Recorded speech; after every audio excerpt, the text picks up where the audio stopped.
두 남자가 살인을 자백했습니다. 두 사람 모두 범행을 인정했고 증거도 명확했습니다. 그런데 신경과학자들이 자백 영상을 분석했을 때 충격적인 사실이 드러났습니다. 범행 직전 1초, 한 사람의 뇌에서는 아무것도 켜지지 않았습니다. 공포도, 흥분도, 갈등도 없었습니다. 그저 고요했습니다. 다른 한 사람의 뇌에서는 폭풍이 몰아쳤습니다.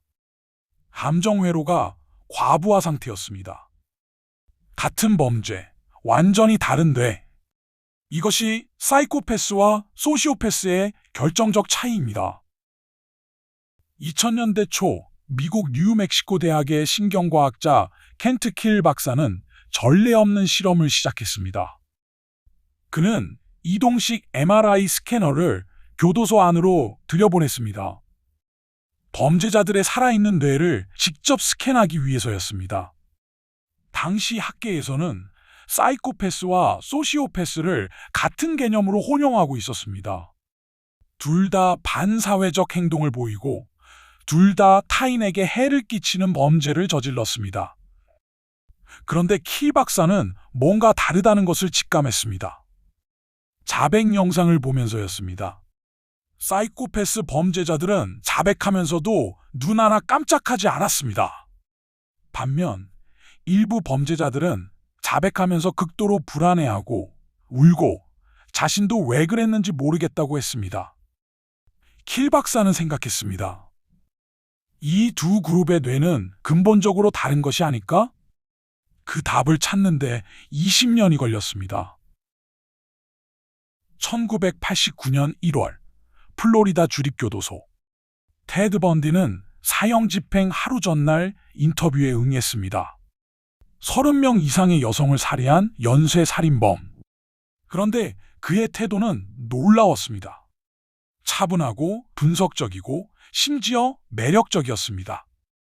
연구자들이 이 인터뷰 영상을 분석했을 때 발견한 것은 충격적이었습니다. 범행을 떠올리는 순간에도 그의 표정에서는 어떤 감정도 읽히지 않았습니다. 번디는 이렇게 말했습니다. Tiensangistein. 거기에 아무런 감정도 없었어요. 그것이 바로 사이코패스의 핵심입니다. 감정이 없는 것이 아닙니다. 감정 회로가 작동하지 않는 것입니다. 킬 박사 연구팀이 유사한 사이코패스 범죄자들의 뇌를 스캔했을 때 편도체와 전두엽 사이의 연결이 현저하게 약한 것을 확인했습니다. 공포를 처리하는 뇌의 영역이 사실상 꺼져 있는 상태였습니다. 같은 시기 다른 교도소, 소시오패스로 분류된 범죄자의 자백은 완전히 달랐습니다. 수사관이 물었습니다. 그 순간 무엇을 느꼈나요? 피의자는 잠시 침묵했습니다. 그러다 눈물을 흘리기 시작했습니다. 그냥 화가 났습니다. 참을 수가 없었어요. 내가 왜 그랬는지 모르겠습니다. 이것이 소시오패스의 특징입니다. 감정이 없는 것이 아닙니다.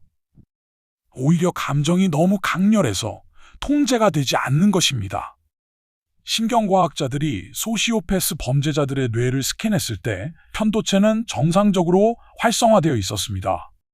공포와 분노를 느낍니다. 하지만 전두엽, 즉 이성적 판단을 담당하는 영역이 충분히 발달하지 않았거나 극도의 스트레스 상황에서 기능을 잃어버렸습니다. 충동을 멈출 브레이크가 없는 상태였습니다.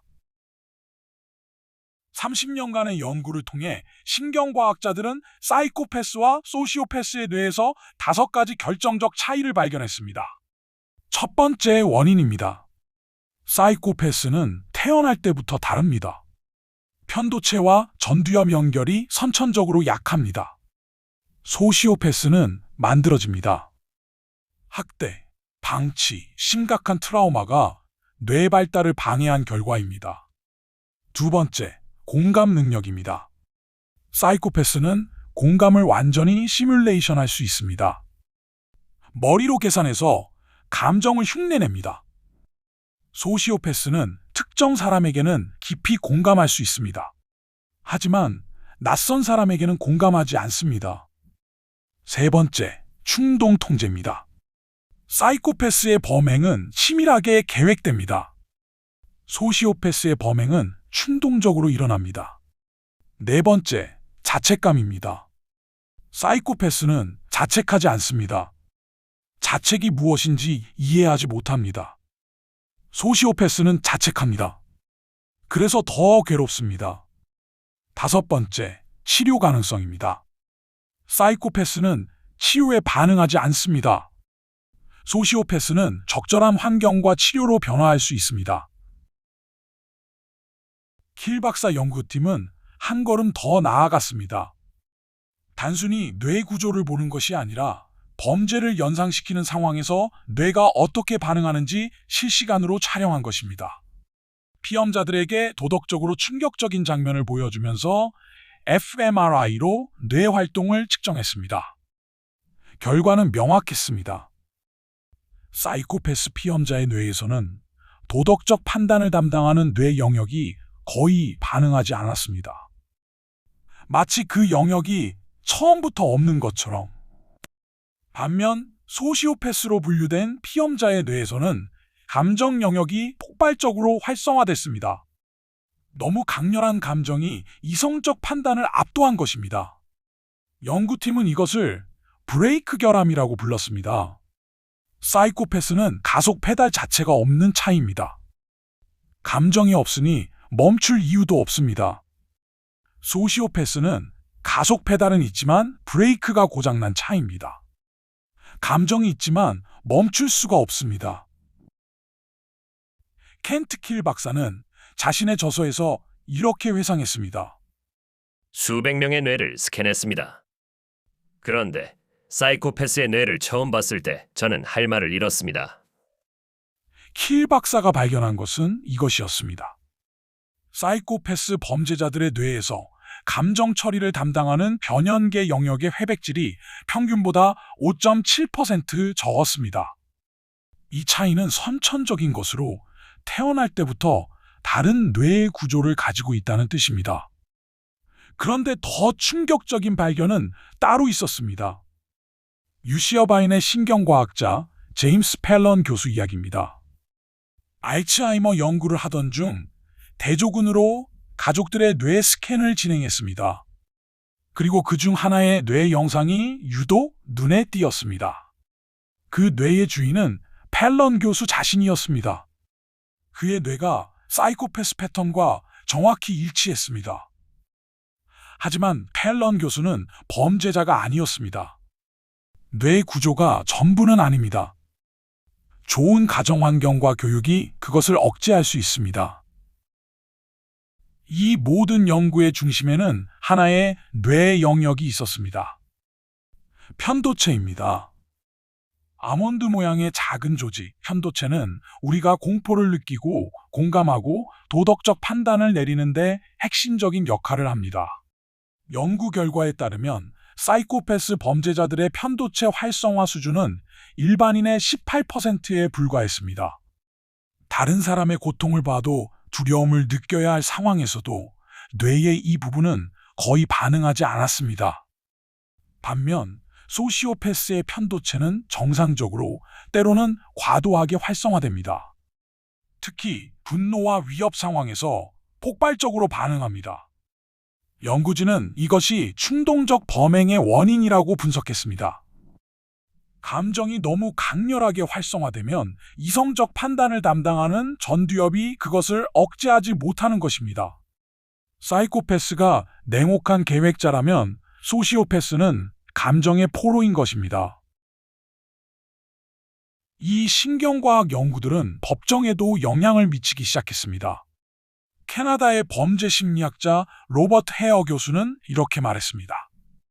사이코패스는 도덕적 선택을 하는 것이 아닙니다. 그들은 그냥 계산을 하는 것입니다. 미국 연방법원에서는 피고인의 뇌 스캔 결과가 양형 판단에 사용되는 사례가 늘고 있습니다. 뇌에 선천적 결함이 있다면 그것을 완전한 도덕적 책임으로 물을 수 있는가? 하지만 논란도 있습니다. 사이코패스 뇌를 가진 모든 사람이 범죄자가 되는 것은 아닙니다. 뇌 구조는 운명이 아닙니다. 그렇다면 사이코패스 뇌를 가지고 범죄를 저지른 사람은 어느 정도의 책임이 있는 걸까요? 반면 소시오패스의 경우 후천적 트라우마가 원인이라면 그 트라우마를 만든 사회는 어떤 책임이 있을까요? 신경과학은 새로운 질문을 던지고 있습니다. 사이코패스와 소시오패스 연구는 지금도 진행 중입니다. 그리고 이 연구들이 바꾸고 있는 것들이 있습니다. 첫 번째, 조기 발견입니다. 아동기 뇌 스캔으로 위험 신호를 일찍 발견하면 적절한 개입으로 소시오패스 경로를 막을 수 있습니다. 두 번째, 교도소 프로그램입니다. 소시오패스는 치료에 반응하지만 사이코패스에게 기존 치료 프로그램은 효과가 없거나 오히려 역효과를 냅니다. 이 차이를 구분하지 못하면 교도소 프로그램은 실패합니다. 세 번째, 범죄 예방입니다. 소시오패스가 되는 경로, 즉 아동 학대와 방치를 줄이는 것이 실질적인 범죄 예방 효과가 있습니다. 네 번째, 피해자 이해입니다. 가해자의 뇌를 이해하는 것은 피해자에게도 중요합니다. 왜 그런 일이 일어났는지, 자신의 잘못이 아니라는 것을 알게 해줍니다. 뇌과학은 단순히 범죄자를 이해하는 도구가 아닙니다. 더 나은 사회를 만드는 기반입니다. 범행 직전 1초. 사이코패스의 뇌에서는 아무것도 켜지지 않았습니다. 소시오패스의 뇌에서는 모든 것이 폭발했습니다. 같은 결과, 완전히 다른 과정. 신경과학은 우리에게 불편한 질문을 던집니다. 우리가 악인이라고 부르는 사람들의 뇌는 정말로 우리와 다른 것인가? 만약 그렇다면 처벌만이 답인가? 여러분에게 묻고 싶습니다. 사이코패스 뇌를 가지고 태어난 사람이 범죄를 저질렀다면 그 사람에게 어느 정도의 책임을 물어야 할까요? 댓글로 여러분의 생각을 알려주세요. 이 채널에는 인간의 심리와 범죄, 그리고 진실을 다루는 이야기들이 더 있습니다. 구독하고 함께 생각해 보세요.